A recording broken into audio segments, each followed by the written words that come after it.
അന്തരിച്ച പി മാധവന് നെഹ്റു കുടുംബവുമായി ഉണ്ടായിരുന്നത് 4 പതിറ്റാണ്ടിലേറെ നീണ്ടുപോയ ആത്മബന്ധമാണ്. ജോലി തേടി ഡൽഹിയിലെത്തിയ പി മാധവൻ പിന്നീട് നെഹ്റു കുടുംബത്തിലെ 3 തലമുറകളുടെ മനസാക്ഷി സൂക്ഷിപ്പുകാരനായി. I think this boy is good, take him.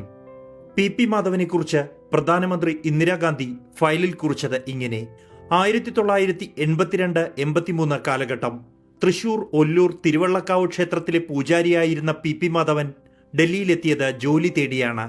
Intelligence ബ്യൂറോയിൽ ജോലി ചെയ്തിരുന്ന സഹോദരൻ വഴിയാണ് പ്രധാനമന്ത്രിയുടെ ഓഫീസിൽ ഒഴിവുണ്ടെന്നറിഞ്ഞ് അപേക്ഷിച്ചത്. അഭിമുഖം നടത്തിയത് പ്രധാനമന്ത്രി ഇന്ദിരാഗാന്ധി നേരിട്ട്. ശേഷം കുറിച്ചതാണ് ഈ വാക്കുകൾ. ഇന്ദിരയ്ക്ക് ശേഷം രാജീവിന്റെ നിഴലായി.